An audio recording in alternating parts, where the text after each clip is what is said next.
Patishi Mamdina, having been nominated as a candidate to fill a seat in the Legislative Assembly, do swear in the name of God that I will bear true faith and allegiance to the Constitution of India, as by law established, and that I will uphold the sovereignty and integrity of India.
आज इस मकर संक्रांति के शुभ अवसर पर जो नए साल की शुरुआत होती है, इस मकर संक्रांति पे मैंने कालका जी विधानसभा से अपना नॉमिनेशन फॉर्म फाइल किया है और मुझे पूरा उम्मीद है कि जिस तरह पिछले 5 साल से कालका जी के लोगों से, कालका जी के बुजुर्गों से, महिलाओं से, बच्चों से मुझे बहुत प्यार मिला है, उसी तरह से आने वाले चुनाव में भी मुझे कालका जी के लोगों का आशीर्वाद जरूर मिलेगा। मैम, आपके खिलाफ एनसीसी वायलेशन का आरोप लगा। अरविंद केजरीवाल कह रहे हैं कि जो पैसा बांटते हैं उनके खिलाफ कार्रवाई नहीं होती, लेकिन दिल्ली के मुख्यमंत्री के खिलाफ एफआईआर कर दी जाती है। देखिए, पूरे देश ने देखा, टीवी चैनल्स ने लाइव चलाया कि प्रवेश वर्मा जी 1100 रुपए बांट रहे हैं।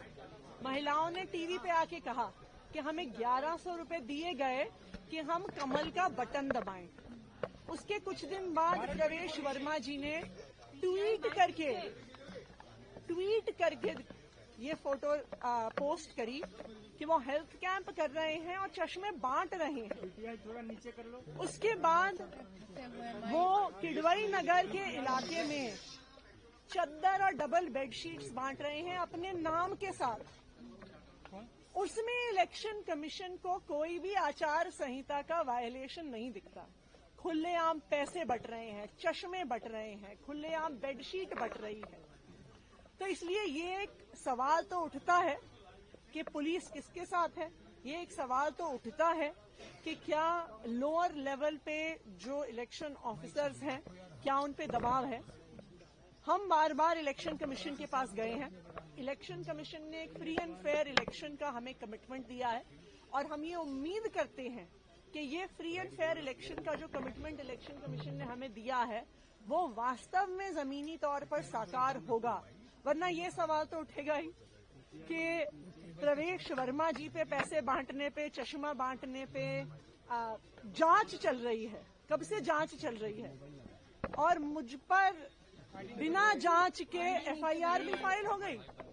तो इसलिए ये बिल्कुल साफ है कि कुछ तो दाल में काला है। हम आखिरी सवाल, कल राहुल गांधी की रैली के बाद आप लोग कह रहे हैं कि कांग्रेस और बीजेपी में जुगलबंदी चल रही है और मोदी अरविंद केजरीवाल एक जैसे हैं। देखिए, ये तो बिल्कुल साफ है कि आज के दिन में आप अगर देखिए कि किस प्रकार से कांग्रेस के कैंडिडेट्स, ऐसा कैसे होता है कि संदीप दीक्षित जी अरविंद केजरीवाल जी के खिलाफ कंप्लेंट फाइल करने के लिए एलजी साहब के पास जाते हैं। एलजी साहब से अपॉइंटमेंट लेने के लिए विधायकों को दिनों तक इंतजार करना पड़ता है, अपॉइंटमेंट नहीं मिलती है। अपने इलाके के काम को जब दिल्ली के विधायक एलजी साहब से समय मांगते हैं तो वो टाइम नहीं देते हैं, लेकिन जब संदीप दीक्षित जी समय मांगते हैं तो उन्हें टाइम दे दिया जाता है।